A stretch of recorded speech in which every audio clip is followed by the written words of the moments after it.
മാലിന്യം നിറഞ്ഞ പാലക്കാട് നഗരത്തിന്റെ വിവിധ ഭാഗങ്ങളിൽ മാലിന്യം തള്ളൽ വ്യാപകമാണെന്നാണ് പരാതി. മഴക്കാലമായതോടെ ചീഞ്ഞളിഞ്ഞ് മാലിന്യം നിറഞ്ഞ വെള്ളം രോഗഭീതി സൃഷ്ടിക്കുന്നതായും നാട്ടുകാർ പറഞ്ഞു. പാലക്കാട് നഗരസഭ എത്രയും പെട്ടെന്ന് പ്രശ്നത്തിൽ ഇടപെട്ട് പരിഹരിക്കണമെന്നാണ് ഇവരുടെ ആവശ്യം. ഇരുട്ടായാൽ പാലക്കാട് നഗരത്തിന്റെ വിവിധ ഭാഗങ്ങളിൽ മാലിന്യം തള്ളൽ പതിവാണ്. പ്ലാസ്റ്റിക് കവറുകളിലും ചാക്കുകളിലുമായി മേൽപ്പാലങ്ങളുടെ താഴെയും റോഡരികിലും ഓടകളിലുമാണ് മാലിന്യം വലിച്ചെറിയുന്നത്. പാലക്കാട് നഗരഹൃദയത്തിന്റെ കാഴ്ചയാണിത്. ഒരു വശത്ത് പ്ലാസ്റ്റിക് മാലിന്യങ്ങൾ കുമിഞ്ഞുകൂടുന്നു, മറുവശത്ത് ഗോഡൌണുകളിലെയും മറ്റും ബാക്കി വരുന്നതും പഴകിയതുമായ പഴങ്ങളും പച്ചക്കറികളും കൊണ്ടിടുന്നത് പാലക്കാട് ടൗൺ റെയിൽവേ സ്റ്റേഷൻ പരിസരത്തും. ജൈവ അജൈവ മാലിന്യങ്ങൾക്ക് കൃത്യമായ മാലിന്യ സംസ്കരണമില്ല.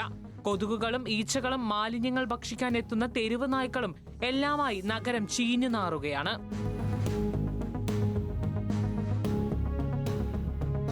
മഴയിൽ കെട്ടിനിൽക്കുന്ന വെള്ളത്തിലും സമീപത്തെ അഴുക്കുചാലിലുമായി കൊതുകുകൾ പെറ്റുപെരുകുന്നു. മാലിന്യം ചീഞ്ഞളിഞ്ഞ വെള്ളം റോഡിലേക്ക് ഒഴുകുന്നു.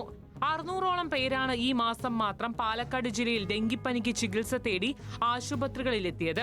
കഴിഞ്ഞ ദിവസം 3 പേർക്ക് ജില്ലയിൽ ഷിഗല്ലയും സ്ഥിരീകരിച്ചു. മഞ്ഞപ്പിത്തം, എലിപ്പനി തുടങ്ങി മറ്റ് പകർച്ചവ്യാധികൾ വേറെയും. ഇതിനിടയ്ക്കാണ് കൃത്യമായ മാലിന്യ സംസ്കരണമില്ലാതെ നഗരം മാറുന്നത്.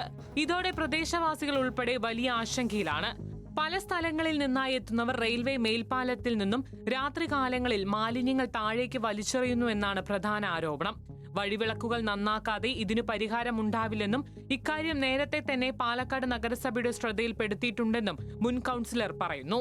പാലത്തിന്റെ മുകളിൽ ലൈറ്റുകൾ കത്താതെ വർഷങ്ങളായി. ആ ലൈറ്റുകൾ കത്തിച്ചു കഴിഞ്ഞാൽ ഇവിടെ വന്ന് ഈ രീതിയിലേക്ക് മാലിന്യങ്ങൾ താഴേക്കിടുന്ന സാഹചര്യം ഉണ്ടാവില്ല. അത് പാലക്കാട് നഗരസഭ പരിശോധിക്കുക വേണം. പകർച്ചവ്യാധികൾ രൂക്ഷമാകുന്ന സാഹചര്യത്തിൽ നഗരസഭ അടിയന്തരമായി ഇടപെട്ട് പ്രശ്നം പരിഹരിക്കണമെന്നാണ് നഗരവാസികളുടെ ശക്തമായ ആവശ്യം. ന്യൂസ് മലയാളം, പാലക്കാട്.